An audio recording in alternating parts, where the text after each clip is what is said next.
श्रीचैतन्यं वन्दे नित्यानन्दसहोदितं श्रीनन्दनन्दनं वन्दे राधिका चरणद्वयं गोपीजनसमायुक्तं वृन्दावनमनोहरं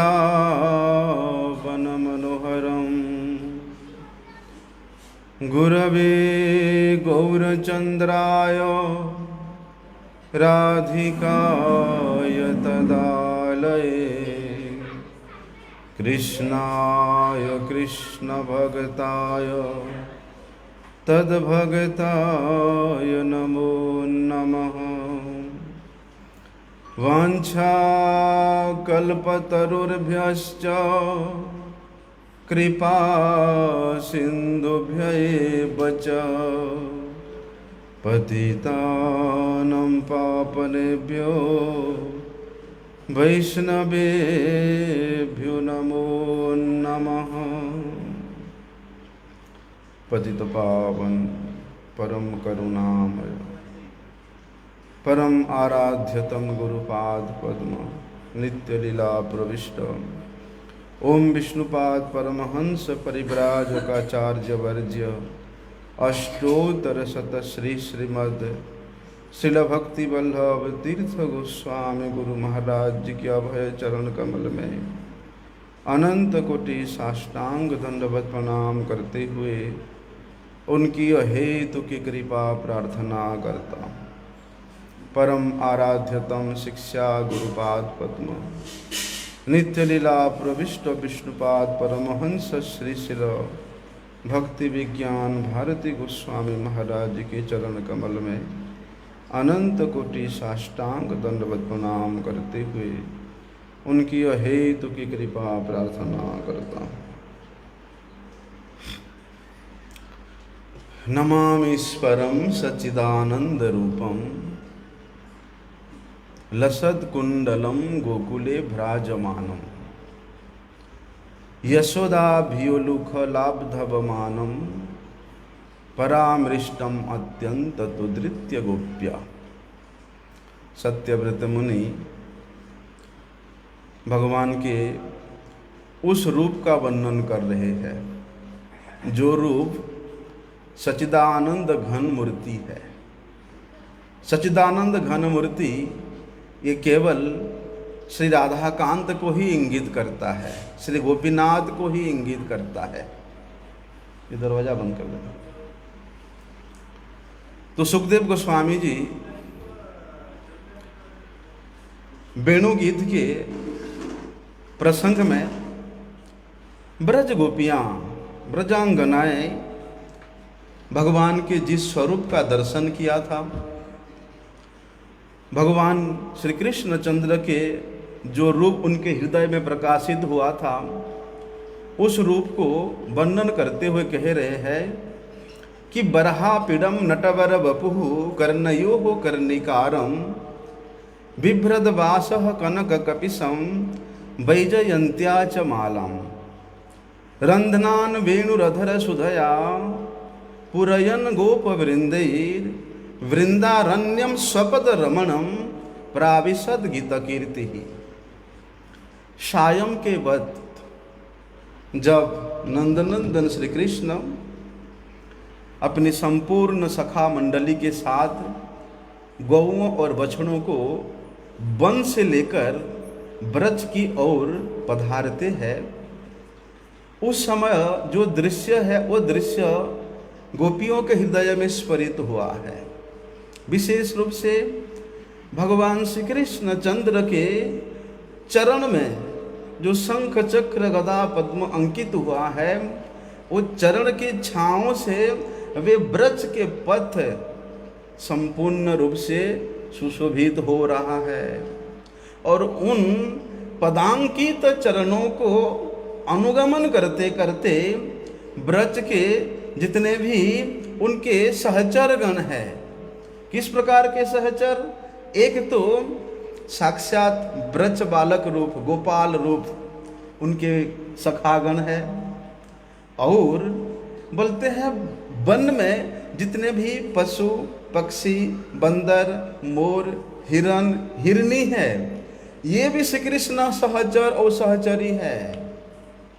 जिस प्रकार से वे गोष्ठ से वन की ओर जाते समय ये सभी प्राकृतिक सहचर सहचरीगण श्री कृष्ण गुणानुवाद करते करते वन की ओर कृष्ण को ले जाते हैं, ठीक उसी प्रकार वे सभी वन्य स्थित सहचरगण वे अनेक प्रकार के कोलाहल के माध्यम से, और उन कोलाहलों में केवल श्री कृष्ण के गुणगान ही हो रहा है, ऐसी एक सुंदर परिस्थिति में, सुंदर परिवेश में श्री कृष्ण ब्रज की ओर पधार रहे हैं। प्राविशद गीता कीर्ति ही, बोलते उनके जितने सखागण हैं वे भी अनेक प्रकार से केवल श्री कृष्ण के लोक पावनी कीर्ति का गान करते करते श्री कृष्ण के चारों ओर परिवेष्टित होकर के आ रहे हैं। और जितने गौएं और बछड़े हैं उनका तो कहना ही क्या। पुनः आगामी आने वाले प्रातः काल की अपेक्षा में वे अत्यधिक उत्साहित होकर के श्री कृष्ण को कोई सूंघने के लिए, कोई चाटने के लिए, कोई स्पर्श करने के लिए वे सब गौएं और बछड़े भाग रहे हैं। बोलते उस समय ब्रजांगनाओं के मन में वे जो मनमथ रूप है वो प्रकट हुआ। किस प्रकार का रूप है कि बरहा पीडम नटवर वपुहु, बोलते ये नट है। जिस प्रकार से नट करने वाला व्यक्ति अनेक प्रकार के अलंकारों के द्वारा, पोशाक के द्वारा अपने आप को सजाता है, बोलते ठीक उसी प्रकार ये नटवर, नटों, सभी प्रकार के नटों के स्वामी है ये। बोलते ब्रज के आभूषणों के द्वारा, वन के आभूषणों के द्वारा, सखाओं के द्वारा अलंकृत होकर के वे पधार रहे हैं, वृंदारण्य में प्रवेश कर रहे हैं। किस प्रकार का शोभा है कि उनके सिर पर मयूर का पुच्छ है और यहाँ मकराकृत कुंडल नहीं है।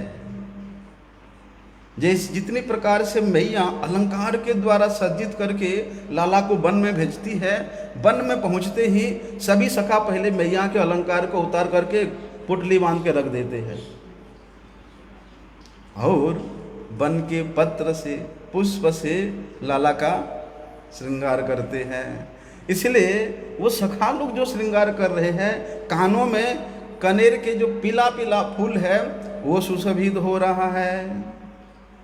और तो और कभी कभी मैया जो बिजली के समान चमकती हुई पीताम्बर धारण कराती है, बोलते सखाएं वे पीताम्बर को भी अलग रख देते हैं और उस पीताम्बर के सदृश, पीताम्बर के रंग के माती, पीत वर्ण के मापी अनेक प्रकार से सुकोमल पत्र के द्वारा श्री कृष्ण के उत्तरी का सजावट करते हैं। उस वनवासी वेश में सुशोभित हो रहे हैं। और तो और उस ब्रज के पुष्पों में इतना सुगंध है कि उन सुगंधित पुष्पों के द्वारा, विशेष रूप से 5 प्रकार के पुष्प जो कि अत्यधिक सुगंधित होती है, उन पुष्पों को एकत्रित करके आजानुलंबित, बोलते गले से लेकर चरणों तक, घुटनों से नीचे तक लंबा माला होता है। ऐसे वनमाला श्री कृष्ण पहने हुए हैं। सखा लोग इस प्रकार के वनमाला पहना के रखे हैं और वो वनमाला से, वनमाला के फूलों से इस प्रकार सुगंध परिवेष्टित हो रहा है मानो वन के जितने भी भंवरे हैं वे गुंजायमान करते हुए श्री कृष्ण के चारों चौहों ओर मंडरा रहे हैं। आहा, बोलते हैं गोपियाँ और एक विशेष दृश्य देखती है कि श्री कृष्ण वेणु के छिद्र के माध्यम से अपना अधरामृत प्रवाहित कर रहे हैं। इसलिए गोपियां उस वेणु के सौभाग्य को देख करके कोसती है, हाय रे बंसी, हाय रे वेणु, तुम्हारा क्या सौभाग्य है कि श्री कृष्ण तुम्हें ही अपने अधरामृत का पान कराते रहते हैं। लेकिन हम कितने दुर्भागिनी है कि उस प्रकार के सौभाग्य हमारे जीवन में कभी आ ही नहीं सकता है। ऐसा लोक पावन कीर्ति से परिवेष्टित सखाओं के द्वारा, बाल गोपालों के द्वारा, गौओं बछड़ों के द्वारा आविष्ट होकर के श्री कृष्ण ब्रज के रज को, ब्रज के पथ को, ब्रज के प्रत्येक कण कण को पवित्र करते हुए अपने चरणों के द्वारा अंकित करके वे पधार रहे हैं। ऐसा स्वरूप विशिष्ट जो सच्चिदानंद घन राधाकांत है, उनको नमामि स्वरम सच्चिदानंद रूपम। ऐसा रूप से परिवेष्टित जो सच्चिदानंद घन मूर्ति है, उनको सत्यव्रत मुनि नमामि, नमस्कार कर रहे, नमन कर रहे हैं। कहते हैं रास पंचाध्याय के अंदर में जब भगवान श्री कृष्ण वेणुनाद के द्वारा, वेणुनाद के सम्मोहिनी शक्ति के द्वारा वे ब्रज के गोपियों को आकर्षित करते हैं, और सभी गोपियां वो रात के घनघोर अंधेरा में भी अपने घर बार को छोड़ करके श्याम सुंदर के पास आती है।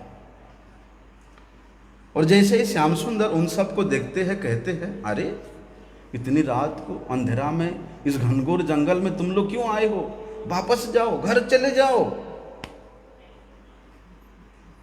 गोपियां उस समय श्री कृष्ण उनको भेज रहे हैं, और श्री कृष्ण के रूप को देख करके, माधुरी को देख करके गोपियां एक टक देखती रही, एक पग भी आगे पीछे नहीं हुई। तब वे ब्रज सुंदरियां उस समय श्री कृष्ण के जो स्वरूप का दर्शन किया था, उसको सुखदेव गोस्वामी वर्णन कर रहे हैं कि कास्त्रिंगते पदकम, कास्त्रिंगते कलपदायते वेणुगीत सम्मोहितार्थम चरितार्थं न चलित लोकत्रयान् त्रैलोक्य सौभगमिदं च निरीक्ष्य रूपं यद गोद्विज मृगाः पुलकान्य बिभ्रन्। वे ब्रज सुंदरियां श्याम सुंदर के उस रूप को देख करके कहते हैं कि हे श्याम सुंदर, इस त्रिलोकी में ऐसा कौन सी स्त्री है जो आपके इतनी सुंदर मधुर मधुर वाणी को, पद को सुन करके, और विशेष रूप से अनेक प्रकार के सुर ताल के द्वारा अर्थात अवरोह आरोह अवरोह क्रम के विधि के द्वारा प्रतिफलित होकर के तुम्हारी जो बंसी की तान है, उसको श्रवण करने मात्र से कौन सी स्त्री है जो अपने धैर्य धारण करके घर में बैठी रहेगी। और तो और यहाँ आ करके आपके जो त्रिलोक को मोहन करने वाले स्वरूप को देख करके, अरे जिनके स्वरूप से, जिनके स्वरूप के बुंद मात्र रूप से इस अनंत विश्व ब्रह्मांड की सौंदर्य प्रतिभात होती है, बल्कि उन भगवान को देख करके ऐसे रूप विशिष्ट श्याम सुंदर को आंखों के सामने देख करके भले ही तुम कहो कि चले जाओ, हम नहीं जा सकते हैं। अरे कन्हैया, तुम्हारे इस रूप को देख करके बन के जो गौ है, पक्षी है, मृग है, हिरण है, वो नित्य निरंतर रोमांचित रहती रहती है, पुलकित होती रहती है। और इन नेत्रों से तुम्हारे इस रूप को देखने के बाद हमें ना हमारा कुल के मर्यादा का, ना आर्य मर्यादा का किसी प्रकार का कोई ध्यान नहीं है। घर चूल्हे में जाए, परिवार चूल्हे में जाए, हम तुमको छोड़ करके नहीं जा सकती। क्या होता है ये लीला?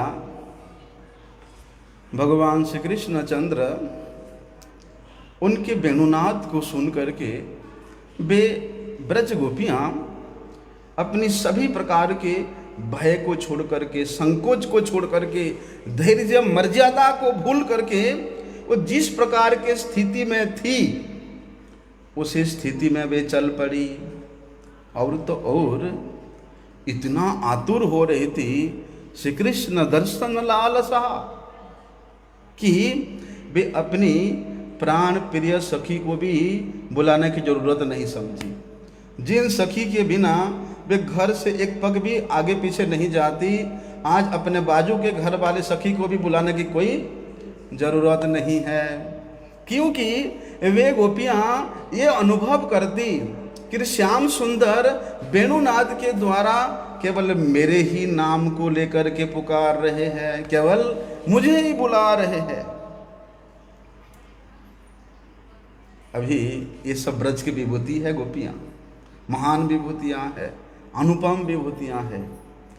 अपने सामने आकर के श्री कृष्ण देखते हैं, तब उन गोपियों को अत्यधिक कौतूहल बस विनय युक्त वाणी से उन गोप सुंदरियों को कहते हैं, अच्छा तुमको कैसे पता चला कि मैं तुम्हें ही बुलाया है?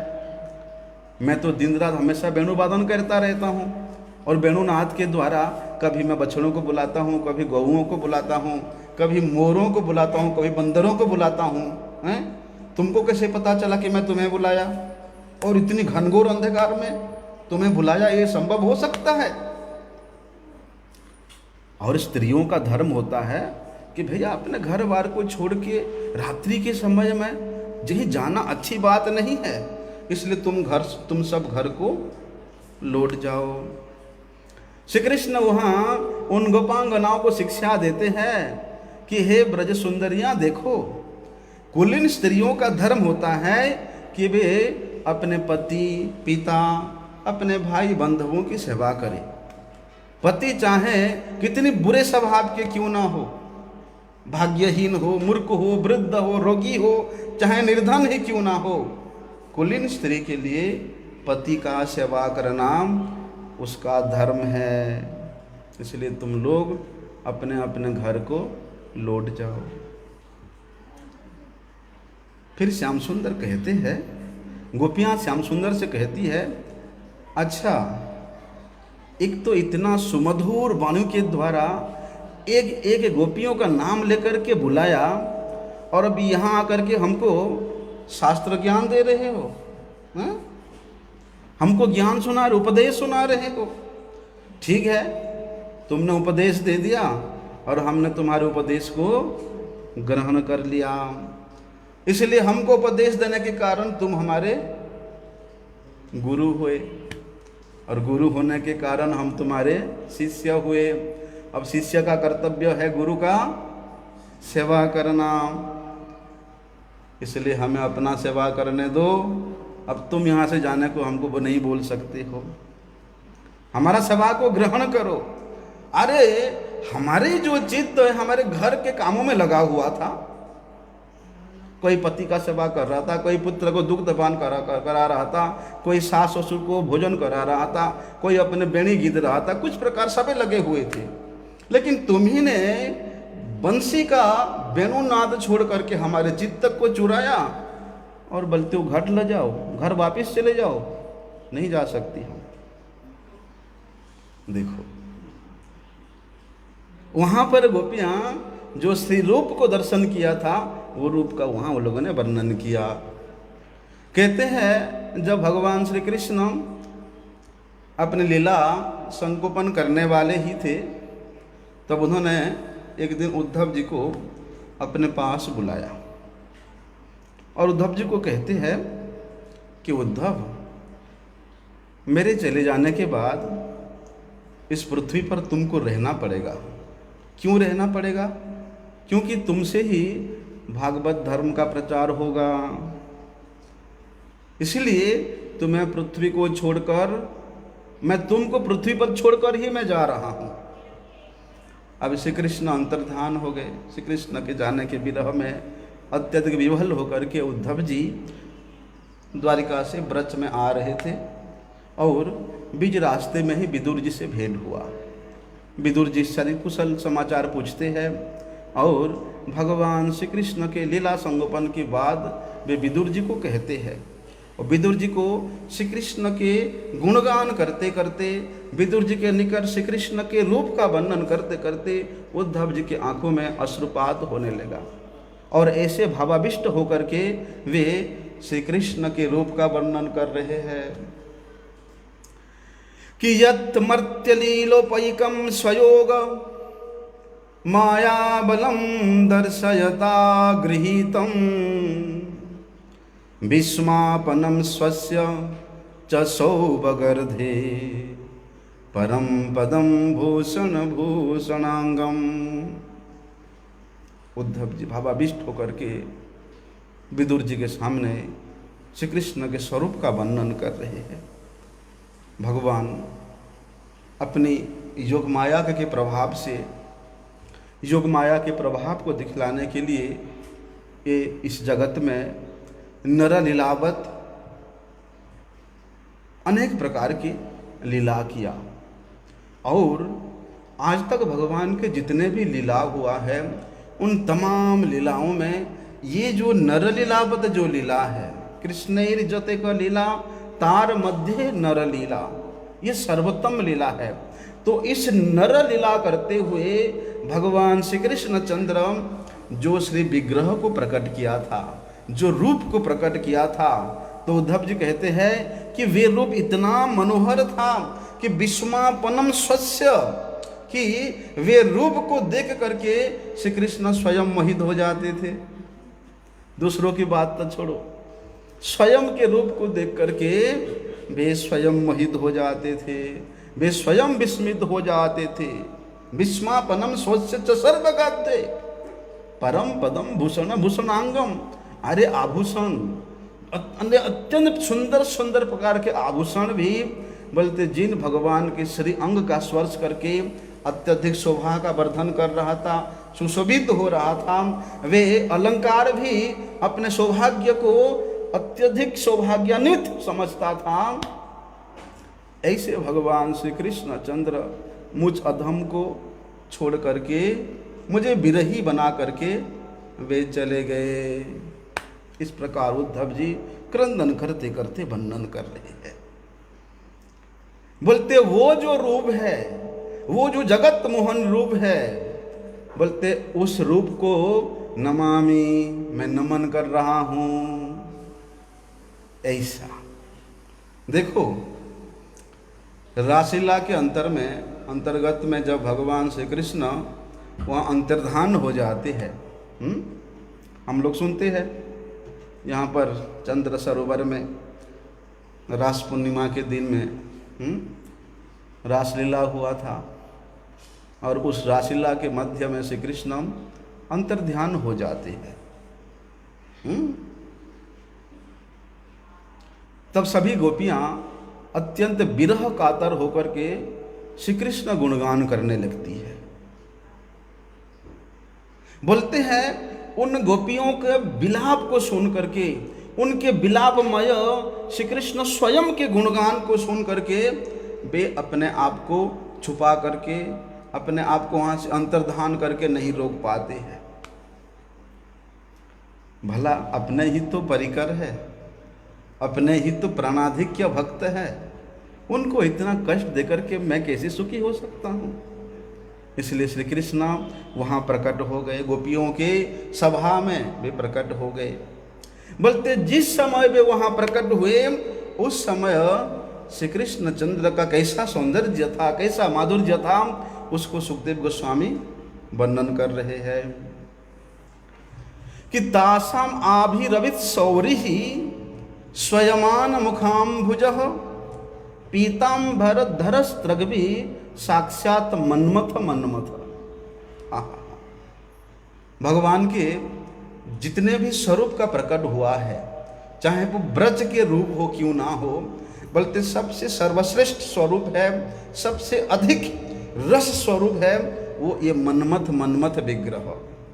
बल्कि इसी रूप का दर्शन करने के लिए साक्षात लक्ष्मी देवी भी लालायित होती है।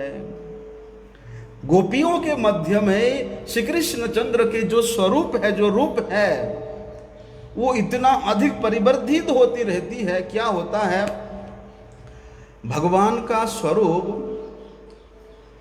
भक्त के द्वारा ही परिवर्धित होती है। ऐसा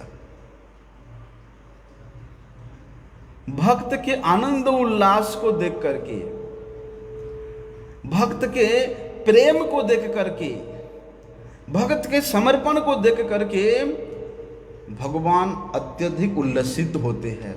और वे जितना उल्लसित होते हैं, उनका सौंदर्य माधुर्य भी उतना ही अधिक परिवर्धित होता रहता है। कहते हैं ना, अरे जिन ब्रज के गोपियां अपना सब कुछ त्याग दिया है, वे ब्रजांगनाएं इतने सुंदर रूप से क्यों सजती है, अपने अंग को क्यों सजाती है, सुंदर सुंदर वस्त्र अलंकार से क्यों सजती है। बोलते हैं श्याम सुंदर हमें देख करके आनंदित तो होते हैं, इसीलिए सजती है। और गोपियों के सुंदर रूप को देख करके श्री कृष्ण आनंदित होते हैं, इसलिए उनका सौंदर्य माधुर्य भी अधिक बढ़ता रहता है। और श्री कृष्ण के जितना अधिक सौंदर्य को गोपियां निहारती है, गोपियों के सौंदर्य भी उतना अधिक बढ़ता जाता है। और जितना गोपियों के सौंदर्य को बढ़ते हुए श्री कृष्ण देखते हैं, तब तो उनका भी मनमथ रूप प्रकट होता है भैया। इसलिए कहते हैं सुखदेव गोस्वामी त्यागी बाबा हैं, जो कि संपूर्ण त्यागी है, आज वे गोपी भाव में विभावित हो गए हैं। गोपी भाव विभावित होकर के सुखदेव बाबा क्या कह रहे हैं कि तासाम आभिरवित सौरी ही। सौरी शब्द जो है ये क्षत्रिय के लिए लगाया जाता है, लेकिन क्षत्रिय तो बड़े कठिन होते हैं ना, हैं? किसी के दुख सुख को वो लोग ज़्यादा अनुभव नहीं कर पाते, बस उनको लड़ाई झगड़ा करना है और जीतना है, युद्ध करना है, साम्राज्य जीतना है, राजाओं को परास्त करना है। तो सुखदेव गोस्वामी जी वहाँ उन गोपियों के भावों का वर्णन करते हुए कहते हैं कि तासाम आभिरवित सौरी, कि जब भगवान उन गोपियों के मंडली में प्रकट होते हैं, उनका मुस्कान इतना अधिक था, इतना सुंदर मंद मुंद मुस्कान था कि उनके मुस्कान से संपूर्ण परिवेश खिला हुआ था। और जिस चंद्रमा में थोड़ा सा काली माँ होती, आज चंद्रमा भी इस मंद मंद मुस्कान को निहारने के लिए अपने अंग की काली माँ को भी दूरीभूत कर दिया है। गले में वैजयंती का माला धारण किए हुए है भगवान, पीताम्बर धारण किए हुए हैं, और उनका रूप क्या वर्णन करते हैं। अरे सबके मन को मथने वाला जो कामदेव है, उस कामदेव के मन को भी जो मथने वाले हैं साक्षात मन्मथ। आहा, पीताम्बर धरस्त्रग भी बोलते हैं वे पीताम्बर के द्वारा गोपियों के अश्रुओं को पोंछ रहे हैं। क्यों पूछ रहे हैं? हाय हाय देखो, ये तो मेरे प्रियजन है, मैं इनसे दूर होकर के मैं इनको कष्ट दिया है, अत्यधिक कष्ट दिया है। और गोपियों को जब कष्ट हुआ, वास्तव में उसको भगवान अनुभव किए हैं। उस स्वजन को भी अपराधी मान करके अपराध क्षमा प्रार्थना करने के लिए वे अपने पीताम्बर से अपने मुख को ऐसे दबा के रखे हैं। जिस प्रकार से अपराधी व्यक्ति होता ना, दंते तृणधरी हैं, वैष्णव निकटे दणाइव दंते तृणधरी। बोलते प्रभु मैं अति दीनहीन व्यक्ति हूँ, अपराधी हूँ, आप मुझे कृपा करो। इस प्रकार भाव लेकर के श्री कृष्ण चंद्र उन ब्रजांगनाओं के सम्मुख अपने पीताम्बर को मुख में दबा करके वे उनके सामने खड़े हुए हैं। उस समय श्री कृष्ण के जो रूप है ऐसी थी, जो बोलते हैं एक कामदेव नहीं, कोटि कोटि कामदेव के मन को भी वे मथने वाला थी। तो सुखदेव गोस्वामी जी गोपियों के भाव में विभावित होकर के वे अपने स्वरूप को, अपने बाह्य स्वरूप को भूल गए हैं। कौन सी बाह्य स्वरूप? अरे हम तो ब्रह्मर्षि हैं, हम तो ब्रह्मवादी हैं, हम तो त्यागी महात्मा है। लेकिन गोपियों के उस भाव में जब भगवान श्री कृष्ण प्रकट होते हैं, उसको देख करके वे बाबा जिन्होंने जन्म लेने के तुरंत बाद ही माता पिता को छोड़ के चले गए हैं, 16 वर्ष की आयु है। इस प्रकृति का, इस संसार का कोई भी व्यक्ति वस्तु का ज्ञान उनमें लौकिक ज्ञान से बिल्कुल परे है। तो ऐसी अवस्था को प्राप्त हुए मुनि आज गोपी भाव को प्राप्त करके कृष्ण को कस रहे हैं। अरे अरे श्याम सुंदर, तुम इतना कठोर कब से हो गए हो? क्षत्रियों के मापी तुम इतना कठोर कब से हो गए हो? साक्षात आविर्भूत शौरी ही, शौरी शब्द प्रयोग करके कहते हैं गोप वंश में प्रकट होने वाला गोप का हृदय बड़े नरम होता है, बड़े सरल होता है। लेकिन तुम ऐसी अवस्था में भी हम गोपांगनाओं को छोड़ करके तुम चले गए। अगर वास्तव में तुम गोप होते, नंद महाराज के छोरा होते, तो ऐसी अवस्था में हमें छोड़ करके तुम नहीं जाते। देखो, वहाँ पर भगवान के जो असमर्थ स्वरूप का प्रकाश हुआ था, उस स्वरूप के सामने इस अनंत विश्व ब्रह्मांड का कोई भी रूप समतुल हो ही नहीं सकता था। और उस रूप को देख करके गोपियों के हृदय में श्री कृष्ण प्रेम इतना अधिक प्रवाहित हो रहा था, कृष्ण प्रेम में भी लबालब हो रही थी। और भगवान के ऐसे सौंदर्य को निहार करके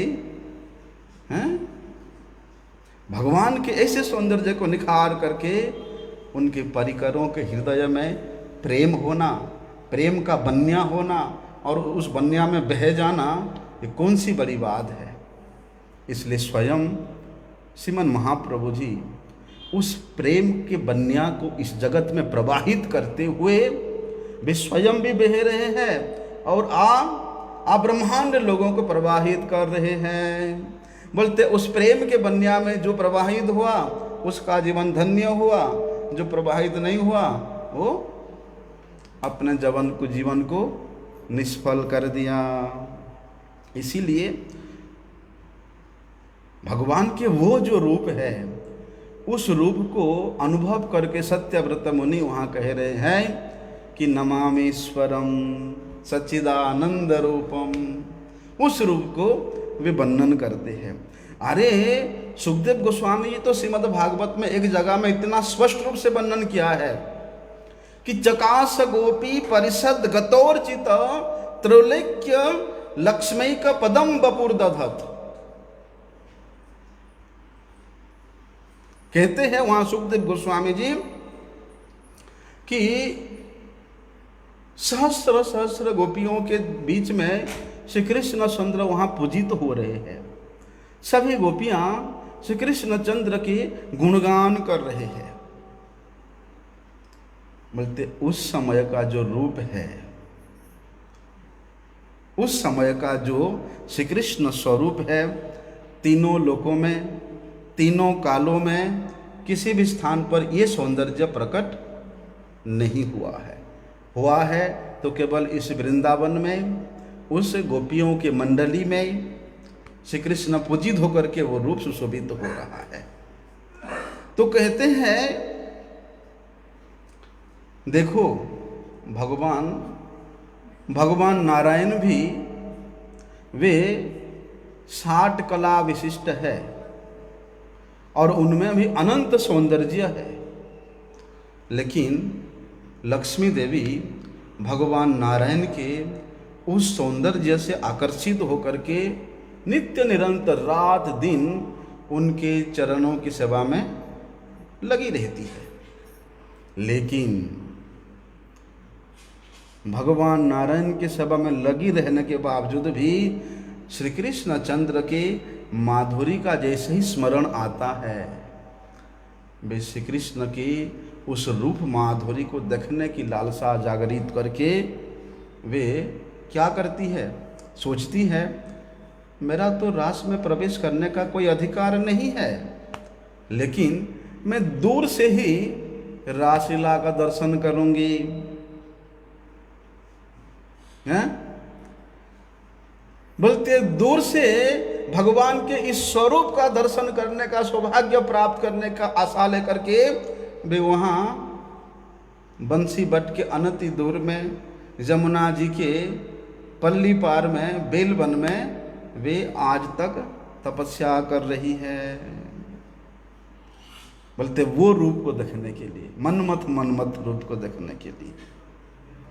तो यशोदा मैया के इस दाम बंधन लीला में सत्यव्रत मुनि उस लीला को दर्शन करके कहते हुए कह रहे हैं कि श्री कृष्ण जब उदुखल से कूद करके भाग रहे हैं, किस प्रकार से भाग रहे हैं, बोलते सशंकित नेत्र होकर के, मतलब उनका नेत्र इतना सशंकित है, इतना भयार्त है कि पता नहीं मैंने जो अपराध किया, इस अपराध के कारण मैया मुझे कौन सी दंड देगी।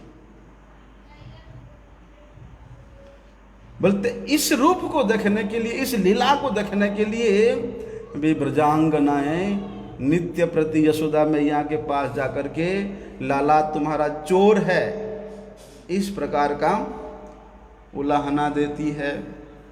अच्छा,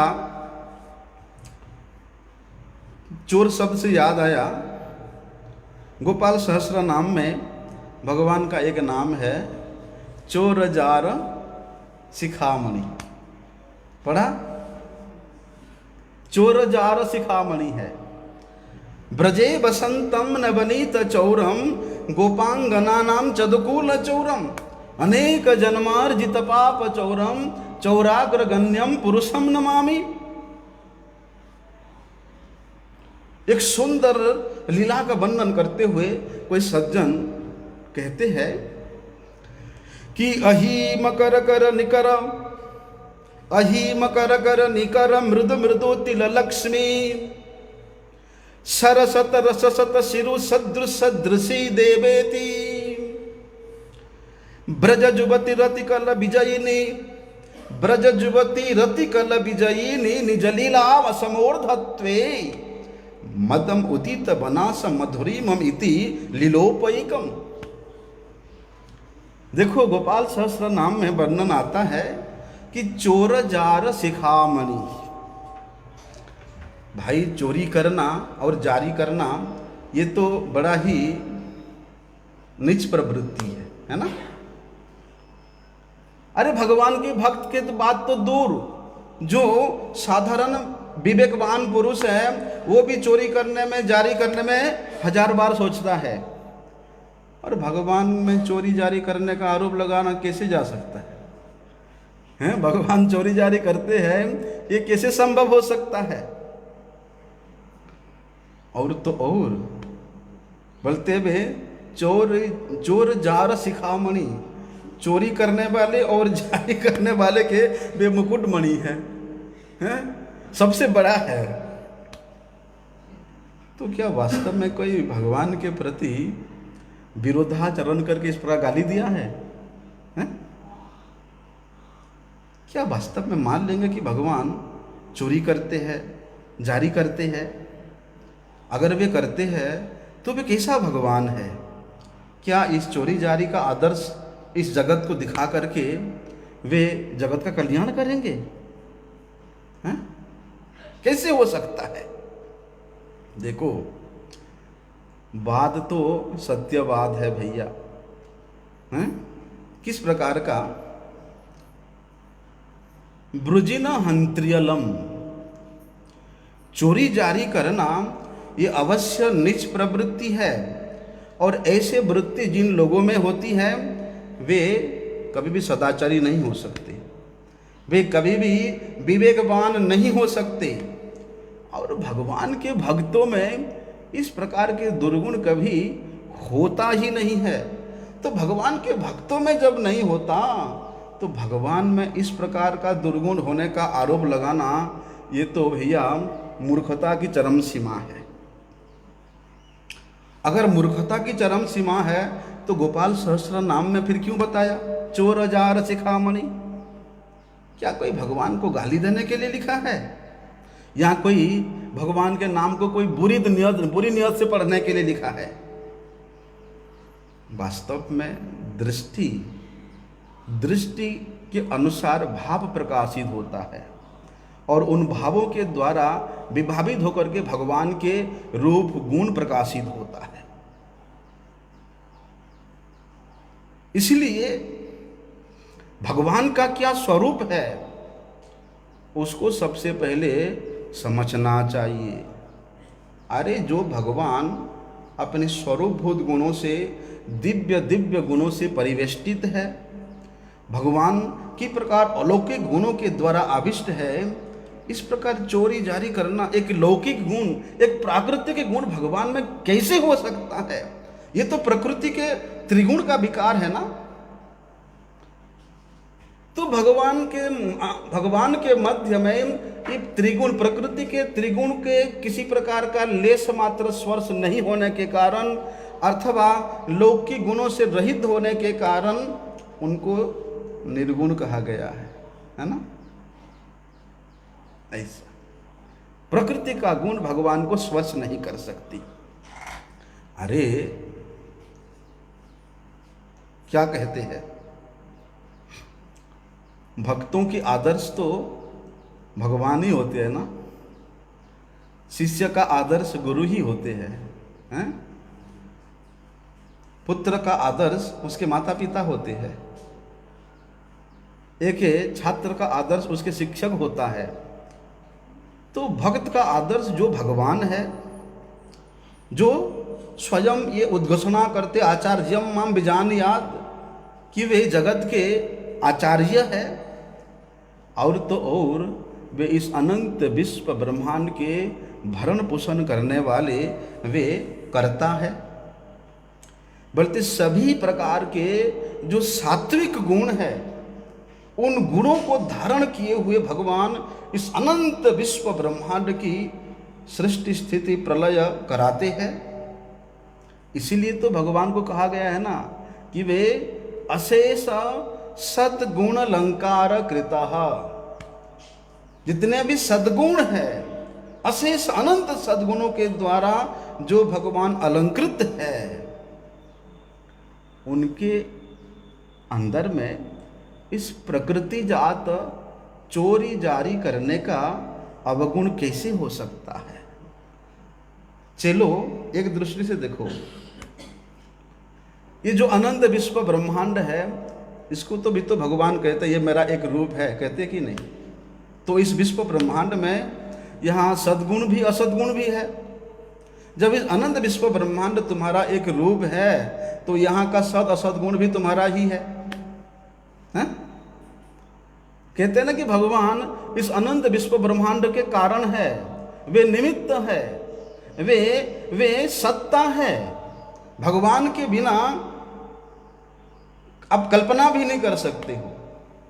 वे ही सब का उपादान कारण है। अगर इस दृष्टि से भी देखें, जब इस संसार के सभी पदार्थ उन्हीं से ही उत्पन्न है, तो सभी भाव भी उन्हीं से जुड़ा हुआ है। भगवान कहते हैं भगवद गीता में कि ये जैव सात्विका भावा राजसास्तामश्चाश्च ये मत्त एवेति तान विद्धि। मतलब ये जितने भी सत्वगुण है, रजोगुण है, तमगुण है, ये सब उत्पन्न कराने का भाव मेरे से ही प्रकट होता है, स्वयं भगवान कहते हैं। तो फिर जब सभी भावों का संबंध भगवान से ही जुड़ा हुआ है, तो इतना होने पर भी क्या भगवान इस लौकिक जागतिक दोष के द्वारा आविष्ट है? क्या सोच सकते हो? बोलते उनके द्वारा सब कुछ होने के बावजूद भी वे किसी के बंधन में नहीं है। कहते हैं भगवान स्वयं कि न च माम, कौन सा श्लोक है वो, न च माम कर्माणि लिम्पन्ति, भगवत गीता का श्लोक है एक, न च माम कर्माणि निबध्नन्ति। बोलते इस अनंत विश्व ब्रह्मांड के कर्म का संचालन मैं ही किया हूं, लेकिन कर्म बंधन के द्वारा मैं कभी भी ग्रसित नहीं होता हूं। कर्म बंधन मेरे ऊपर कभी भी अपना प्रभाव नहीं डाल सकता, ऐसा। तो वहां कहते हैं चलो कि वे चोर जार शिखामणि है, मान लेते हैं। किसी एक दृष्टि से अगर हम भगवान को देखें कि भगवान ही इस अनंत विश्व ब्रह्मांड का कारण है, हेतु है एक, और दूसरी तरह से कहते हैं भगवान कि इस अनंत विश्व ब्रह्मांड किसी प्रकार की क्रिया से मैं लिप्त नहीं हूं, पृथक हूं। चलो भैया हम दोनों ही मान लेते हैं कि संसार में जो कुछ भी है सभी भगवान का ही है, क्योंकि भगवान कहते हैं सर्वलोक महेश्वरम, कि सभी लोगों का महेश्वर मैं भी हूँ। और संसार में जितने पुरुष हैं बोलते उन तमाम पुरुषों के हृदय में देही रूप में मैं ही विराजमान हूँ। इसलिए उन तमाम पुरुषों के हृदय में देही के रूप में, आत्मा के रूप में जब मैं स्वयं विराजित हूँ, तो इस दृष्टि से ये संसार के संपूर्ण पदार्थ का सत्व भी भगवान ही है। तब वे जब सभी पुरुषों के हृदय में आत्म स्वरूप में स्थित है, तो वे सभी स्त्रियों के पति हुए कि नहीं हुए? जब सभी स्त्रियों के पति हुए तो उन पर चोर जार होने का दोष, परधन पर स्त्री अपहरण करने का दोष किस प्रकार से लग सकता है? लग सकता है? लेकिन देखो कहते हैं कि सर्वलोक महेश्वरम, भगवान चलो मान लेते हैं कि भैया तुम सभी लोगों के महेश्वर हो, तुम विश्व के आत्मा स्वरूप मान लेते हैं। भगवान के संबंध में कोई प्रश्न ही नहीं कि ठीक है अभी सर्वलोक महेश्वरम है।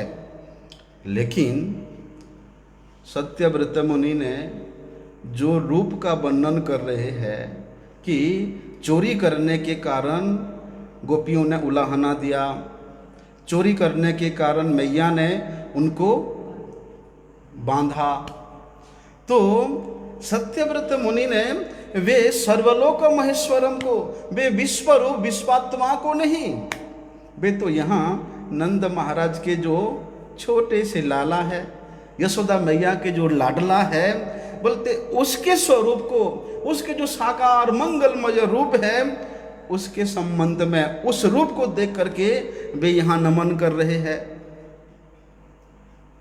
अरे जो भगवान साक्षात धर्म संस्थापनार्थाय, धर्म का संस्थापन करने के लिए इस धरातल में अवतीर्ण होते हैं, मतलब उनका कहना है कि धर्म संस्थापनार्थाय, धर्म संस्थापन करने वाला भगवान क्या चोर जार शिखामणि हो सकता है? क्या वे चोरी जारी कर सकता है? एक तो उनके स्वरूप के ये विरुद्ध ही है, स्वरूप से वे धर्म विरुद्ध कैसे हो सकते हैं? अरे उनका स्वरूप तो तमाम शुभ आदर्श को प्रकट करने वाला है, धर्म का संस्थापन करने वाला है, वे धर्म का हानि कैसे कर सकते हैं? जो कुछ भी है, कहते हैं ना, भगवान के लिए जो युक्तियुक्त है या जो सत्य है कि भगवान जो करते हैं वो धर्म बन जाता है। भगवान जो कहते हैं वो शास्त्र बन जाता है। अरे जो क्रिया करने से धर्म बन जाता है, जो शब्द उच्चारण करने से शास्त्र बन जाता है, वे धर्म और शास्त्र किस प्रकार से इस प्रकृति जात गुणों के द्वारा आविष्ट होकर के भगवान को चोर जार कह सकता है? इसलिए भगवान जो क्रिया करते हैं वो क्रियाओं का अनुकरण तो कभी कोई कर ही नहीं सकता है, संभव ही नहीं है, क्योंकि भगवान का प्रत्येक क्रिया धर्म के अनुकूल होती है, वे धर्म का संस्थापन हो जाती है, और वे भैया सभी प्रकार के भगवत्ता से परिपूर्ण है। और तो और जीव में भगवत्ता कहाँ से आएगा? हैं? जीव में तो भगवत्ता नहीं है, इसलिए भगवान के धर्म का आचरण भी जीव नहीं कर सकता है। भगवान श्री कृष्ण यहाँ दावानल पी गए, क्या पी सकता है जीव? जमुना के अतल गह्वर में जाकर के वरुण लोक से नंद महाराज को वहां से ले आए हैं? यमराज के यहाँ जाकर के गुरुपुत्र को ले आए। और बताओ, वहां जयद्रथ के मामले में दिन में ही सूर्य को छिपा दिया, इतना विशाल सूर्य को दिन में ही छिपा दिया। और तो और यहाँ देखो साक्षात गिरिराज जी में अपने कनिष्ठ अंगुली पे इतना विशाल गिरिराज जी को उठा लिया। और ऐसे बाल विमोहित लीलाओं के द्वारा जो लोक पितामह है, जो सृष्टि करता है, उस ब्रह्मा को भी मोहित कर दिया। इनमें से कोई कार्य जीव कर सकता है? इसलिए भगवान की क्रिया का अनुकरण तो दूर की बात है, अनुसरण भी नहीं किया जा सकता। हाँ, उनकी जो वाणी है, उनके जो उपदेश है, उसको अवश्य पालन करना चाहिए। अगर इस प्रकार करेंगे तो फिर इस प्रकार के मूड बुद्धि नहीं आएगा, अरे वो चोर जार शिखामणि है ऐसा भगवान कहते हैं एक जगह में कि अवजानन्ति माम मूढ़ा मानुषिम तनुमाश्रितम परम भाव अजानन्तो मम भूत महेश्वरम।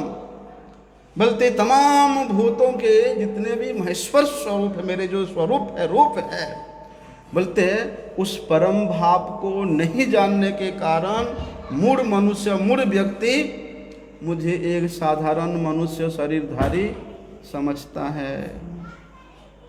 ऐसा इसलिए वे जो चोर जार शिखामणि है, वे चोरों का जो सरदार है, और वो चोरों को सरदार जिस रूप में आविष्ट होकर के आज यशोदा मैया को अपने पीछे पीछे भगा रहा है। यशोदा मैया अकेले नहीं भाग रहा है, बोलते मातृ तुल्य जितने भी मातृवत्सला गोपियां हैं, वे अनंत गोपियां यशोदा मैया के पीछे पीछे धावित हो रही है और कह रही, मैया पकड़, आज जो होगा देखा जाएगा, हम तुम्हारे साथ है। ऐसा बोलते माता के भय से, माता के डर से जो अनंत विश्व ब्रह्मांड के नायक है, भयभीत होकर के सशंकित नेत्रों से भाग रहे हैं। ऐसे जो चोर जार शिखामणि स्वरूप विशिष्ट श्री बाल कृष्ण लाल है, उनको नमामि नमामीश्वरम सच्चिदानंद रूपम। वांछाकल्पतरुभ्यश्च कृपा सिंधुभ्यैव च पतितानां पावनेभ्यो